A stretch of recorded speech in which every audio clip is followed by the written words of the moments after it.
La série Starsky et Hutch a captivé les téléspectateurs dans les années 1970 grâce à ses scènes d'action époustouflantes et à l'amitié indéfectible entre les deux détectives légendaires. Mais derrière les paillettes et le glamour, nombre des acteurs de la série ont disparu tragiquement, victimes de maladies graves ou d'accidents inattendus. Embarquez pour un voyage dans le temps et découvrez la vie et l'héritage de ces acteurs talentueux.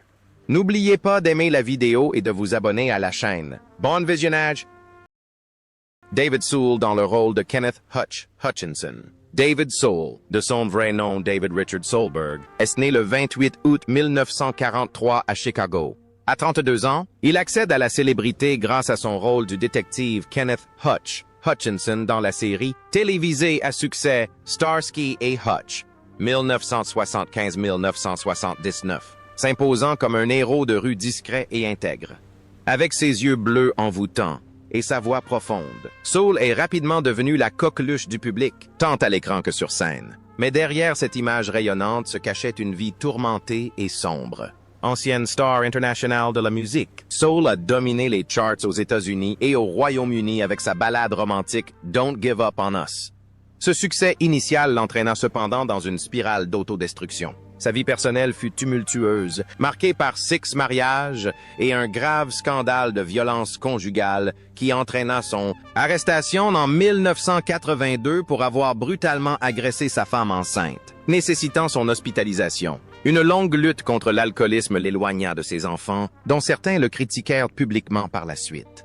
Après Starsky et Hutch, la carrière de Soul a stagné. Il a été lâché par les grands studios et s'est soudainement montré colérique et agressif sur les plateaux de tournage. Il a touché le fond dans les années 1990, se retrouvant sans domicile fixé et contraint par un juge à suivre une cure de désintoxication. L'ancienne vedette de télévision, jadis célèbre, n'était plus qu'un lointain souvenir. Soul tenta de se reconstruire une vie en s'installant en Angleterre, où il trouva du réconfort dans les théâtres du West End. En 2010, il épousa Helen Snell et mena une vie plus paisible jusqu'à un âge avancé. Mais les blessures du passé continuaient de le hanter. Grand fumeur, consommant 3 paquets de cigarettes par jour pendant 50 ans. David Soul souffrait de bronchopneumopathie chronique obstructive, BPCO, et dut subir une ablation partielle d'un poumon en raison d'un cancer. Il est décédé le 4 janvier 2024 à Londres, à l'âge de 80 ans. Il est décédé des suites de complications liées à une bronchopneumopathie chronique obstructive, BPCO, maladie qui symbolise une vie autodestructrice et des blessures incurables. Sa fortune était estimée à environ 1 million de dollars au moment de son décès, une somme modeste pour une personnalité qui avait autrefois connu la célébrité. Bernie Hamilton, connu pour son rôle de capitaine Harold Doby, est né le 12 juin 1928 à East Los Angeles. À 47 ans, il atteint le sommet de sa carrière grâce au rôle du capitaine Harold Doby dans la série télévisée Starsky et Hutch, 1975-1979. On se souvient de lui pour son interprétation de ce commandant bourru, sévère, bruyant et autoritaire, qui incarnait également la conscience morale de l'équipe de détectives. En contraste frappant avec son talent d'acteur, la vie personnelle de Hamilton était marquée par les conflits, les disputes et un isolement croissant. Après la découverte de sa bizutage, il devint de plus en plus difficile de travailler avec lui. Il s'emportait fréquemment, menaçait les réalisateurs et s'en prenait même à un producteur. Ces actes impulsifs ont non seulement nui à ses relations professionnelles, mais ont également entraîné son exclusion d'Hollywood après la fin de Starsky et Hutch. Hamilton s'est alors concentré sur la production musicale et a sorti l'album Captain Doby Sings the Blues. Cependant, la plupart de ses projets musicaux ont été des échecs commerciaux. Sa boîte de nuit, le Citadel Deity, était à ses débuts un centre culturel dynamique, mais elle a rapidement dégénéré en plaque tournante du trafic de drogue et en foyer de violence entre gangs, ternissant davantage son image publique. Sa vie privée était également tumultueuse. En 1950, il épousa Maxine King, avec qui il eut 2 enfants, mais le mariage se termina par un divorce en 1968. Il a eu plusieurs enfants avec d'autres femmes, mais ses relations avec elles étaient rarement bonnes. Sa famille le décrivait souvent comme distant, réservé et autoritaire. Bernie Hamilton est décédé d'une crise cardiaque le 30 décembre 2008, à l'âge de 80 ans. Vétéran de la guerre de Corée, il fut inhumé avec les honneurs militaires au cimetière national de Riverside, en Californie, à sa mort. Sa fortune était estimée à environ 500 $, provenant principalement des droits d'auteur perçus durant sa brève période de gloire. Michael Conrad est né le 16 octobre 1925. À 50 ans, il incarna le capitaine Mike Ferguson dans le film Starsky et Hutch, un rôle secondaire. Certes, mais mémorable, qui révéla la détermination, le courage et la lassitude tranquille d'un officier chevronné. La meilleure performance de Conrad, cependant, arriva plus tard, dans le rôle du sergent Phil Esterhaus dans le film Hill Street Station, pour lequel il remporta 2 Emmy Awards consécutifs en 1981 et 1982. Ce succès semblait une juste récompense après une décennie de rôles mineurs. Mais en réalité, la vie de Conrad était chaotique. Fortement dépendant à l'alcool, il quittait souvent le plateau sans prévenir, obligeant l'équipe à réécrire le scénario à la hâte. Ses accès de colère, de sa l'ivresse, dégénéraient fréquemment en actes de vandalisme. Il est même allé jusqu'à détruire des décors et menacer un autre acteur, ce qui lui a fait perdre d'importants contrats de cinéma. Sa vie personnelle n'était guère plus reluisante. Ses 2 premiers mariages se sont soldés par des disputes. Sa première épouse, Denise McCullough, le quitta après moins d'1 an, l'accusant d'un style de leadership autoritaire et de violence verbale et psychologique. Il resta marié à sa seconde épouse, Emily DeMille, jusqu'en 1967, une décision qui le marqua profondément. Des amis proches rapportèrent que son besoin de contrôle était si intense qu'il influençait même la façon dont ses épouses s'habillaient, se comportaient et s'exprimaient. Ses relations avec son fils étaient également tendues. Ce dernier l'a poursuivi pour non-paiement de pensions alimentaires et diffamation envers sa mère. La bataille juridique s'est prolongée pendant des années, isolant progressivement Conrad de sa famille et de ses amis. Même au sommet de sa carrière dans Hill Street Blues, Conrad subissait une pression constante, traversait souvent des périodes de dépression et a failli se suicider lors d'un tournage dans un hôtel de Los Angeles. Après avoir appris qu'il était atteint d'un cancer des voies urinaires, il a décidé de ne pas suivre de traitement agressif. Il est décédé le 22 novembre 1983, à l'âge de 58 ans, peu avant le début de la 4e saison de Hill Street Blues. Bien qu'il fût très apprécié de ses collègues et de toute l'équipe, il nourrissait un vide intérieur qu'aucun éloge ne pouvait combler. Sa fortune était estimée à seulement 500 $, une somme dérisoire pour celui qui avait jadis dominé le monde de la télévision. Nicholas Wirth, alias Al. Nicholas Wirth est né le 4 septembre 1937 à Saint-Louis, dans le Missouri. À 39 ans, il interprète Al dans le film Starsky et Hutch. Un personnage secondaire mais néanmoins menaçant, fidèle à son registre habituel, une brute, un méchant détesté et un antagoniste impopulaire. Avec sa stature imposante et son regard menaçant, Wirth a marqué les esprits. Mais c'est cette présence à l'écran qui a marqué le début d'une vie de souffrance et de conflit devant la caméra. Au sommet de sa carrière de culturiste, Wirth a commencé à utiliser des stéroïdes pour maintenir son physique en vue de rôles d'action. Cela a engendré une anxiété sociale sévère et une dépression chronique. Élevé dans une famille chrétienne très pratiquante, il était constamment tourmenté par la culpabilité, notamment en raison de son orientation sexuelle, que sa famille n'a jamais acceptée. Ce conflit intérieur a accentué son isolement et l'a éloigné des relations intimes. Wirth a également suscité une vive controverse sur les plateaux de tournage. Un incident grave survenu à la fin des années 1980, au cours duquel il aurait agressé un producteur suite à un désaccord concernant des rôles, lui a valu d'être mis sur liste noire par plusieurs studios. Bien qu'il ait continué à accepter de petits rôles dans des séries telles que Star Trek, Voyager et Star Trek, Deep Space Nine, sa réputation dans l'industrie cinématographique a décliné. On ne parlait plus de son talent, mais seulement de son caractère difficile et imprévisible. Il vivait seul à Van Nuys et, après des années de conflit, avait presque totalement rompu les liens avec sa famille. Ses anciens collègues se souvenaient de lui comme d'un reclus, sortant rarement de chez lui et refusant les invitations à des réunions. Nicholas Wirth est décédé d'une insuffisance cardiaque le 7 mai 2007, à l'âge de 69 ans, dans un petit hôpital californien. Sa fortune était estimée à environ 200 $, au moment de son décès. Une somme modeste après une carrière entièrement consacrée aux films à petit budget et aux jeux vidéo. Charles Napier dans le rôle de John Brown Harris. Charles Napier est né le 12 avril 1936 dans le Kentucky. À 39 ans, Il a joué dans Starsky et Hutch, adaptation du film de John Brown Harris, interprétant un rôle secondaire de dur à cuire, typique de ses rôles ultérieurs, policier, soldat et bureaucrate. Avec son visage carré, son regard froid et sa voix grave et rauque, Napier semblait promis à devenir la nouvelle icône hollywoodienne de la virilité. En réalité, sa vie fut une lutte tragique entre ambition, colère et une solitude abyssale. Né dans une enfance difficile et enrôlé de force dans l'armée, Napier nourrit toujours une soif insatiable de gloire. Il dormait dans sa voiture, enchaînait les petits boulots et acceptait tous les tournages qu'il trouvait pour joindre les deux bouts. Mais une fois entré dans le milieu du cinéma, son caractère imprévisible lui fut fatal. Alcoolisme, vandalisme et bagarres avec ses collègues lui valurent des licenciements à répétition. Ces événements l'ont isolé du milieu cinématographique et l'ont privé des rôles principaux qu'il convoitait. Son mariage n'a pas non plus apporté la paix à Napier. Ces deux unions se sont soldées par des ruptures émotionnelles, et ses ex-femmes l'ont publiquement accusé de violences verbales et physiques. Sa seconde épouse est également apparue à ses côtés dans l'émission du Dr. Phil pour le soutenir lorsqu'il a sombré dans une profonde dépression, car il ne bénéficiait pas de la reconnaissance qu'il méritait. Elle a ouvertement admis que la célébrité primait sur sa famille. Ses enfants se sont progressivement éloignés de lui, en partie par peur, en partie par épuisement face à ses accès de colère incessants.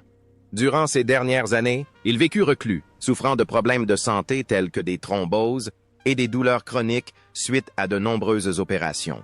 Il refusa cependant tout traitement et ne admit jamais la dégradation de son état de santé. Charles Napier s'est éteint le 5 octobre 2011, à l'âge de 75 ans.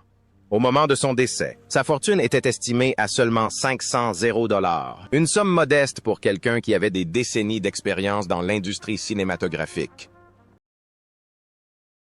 Richard Lynch dans le rôle de Zane. Richard Lynch est né le 12 février 1940 à Brooklyn, New York. À 35 ans, il interprète Zane dans le film Starsky et Hutch, un personnage mystérieux et menaçant qui incarne l'image froide et inquiétante qu'il a cultivée tout au long de sa carrière. Le visage marqué par une tentative d'immolation, Lynch devient l'incarnation même du méchant à Hollywood. Mais peu savaient que ces brûlures n'étaient pas seulement visibles sur sa peau, mais reflétaient aussi les souffrances qu'il a endurées.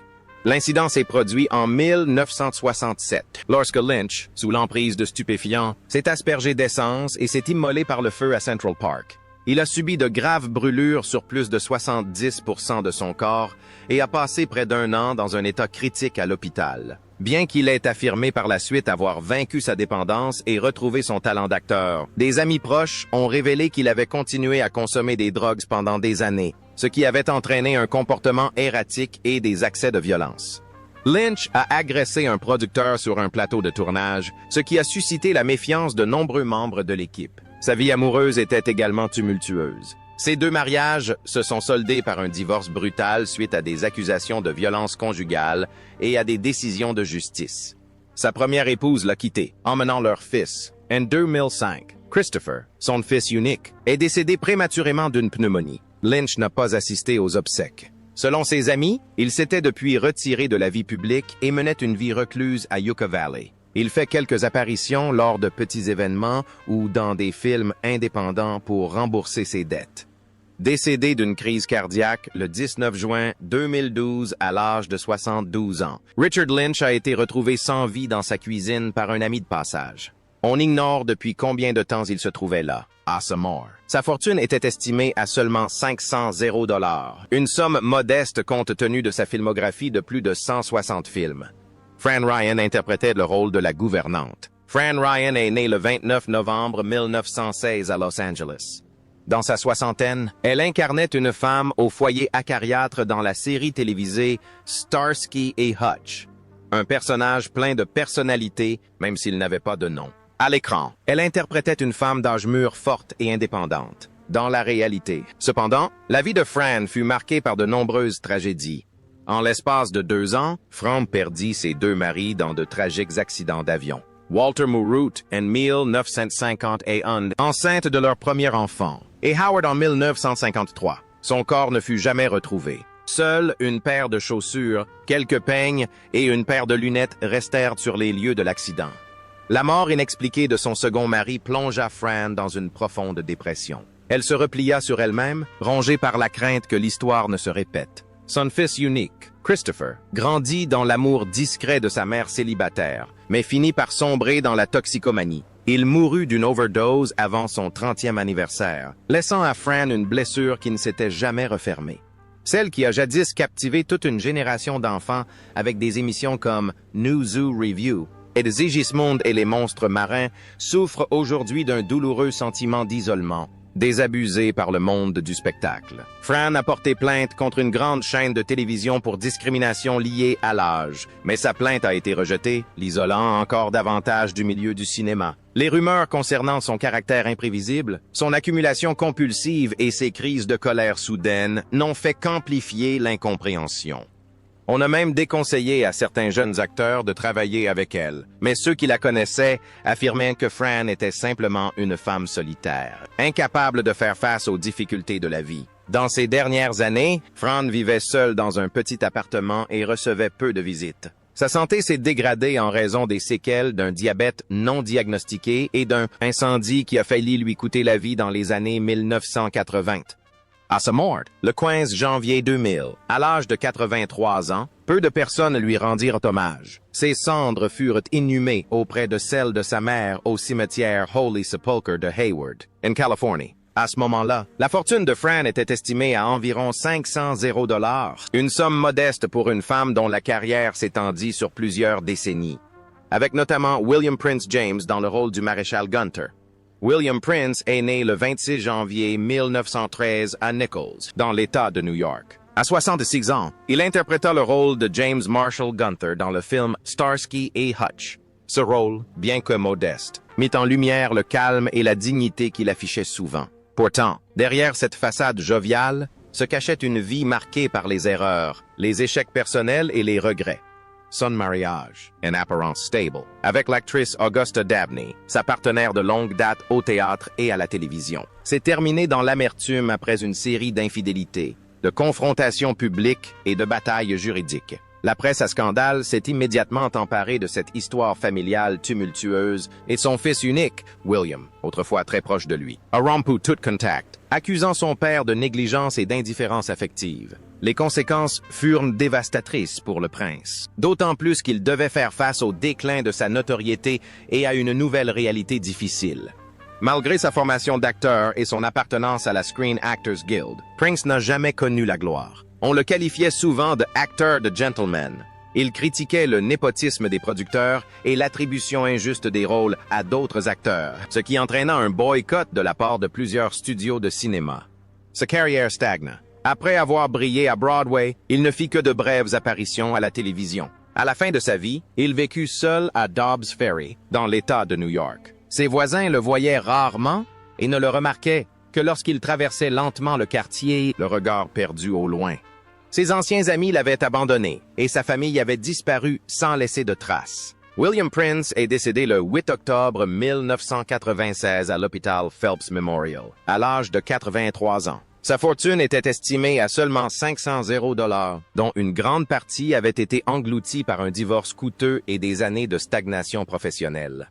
Lynn Martha, alias Helen Carnahan, est née le 30 octobre 1945 à Somerville, dans le New Jersey. À 30 ans, elle apparaît dans 3 épisodes de la sitcom Starsky et Hutch, incarnant à chaque fois un personnage différent et mêlant charme et esprit rebelle. Sa vie fut cependant marquée par la tragédie. Après un mariage bref et malheureux avec l'acteur Brick Houston, Lynn entama une relation secrète avec David Shull, la vedette de la série Starsky et Hutch. Bien que les médias l'aient présentée comme une relation libre, ses proches la décrivaient comme extrêmement tendue et empreinte de jalousie. Ils vécurent ensemble pendant des années, tout en continuant à fréquenter d'autres personnes, et finirent par se réconcilier au milieu de conflits de plus en plus intenses. À un moment donné, des voisins ont entendu des cris et des bruits de bagarre, mais personne n'est intervenu. De tels incidents étaient fréquents dans l'immeuble. La réputation de Lynn a été ruinée lorsque ses brèves liaisons avec des acteurs mariés lui ont valu d'être banni de l'établissement qu'il avait jadis accueilli.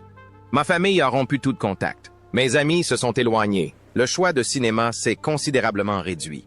Il paraissait épuisé sur le plateau et disparaissait parfois sans laisser de traces. Son nom était associé à l'abus d'alcool, à la consommation excessive d'alcool et à des rumeurs de consommation de drogue. Les producteurs hésitaient à lui proposer des contrats à long terme.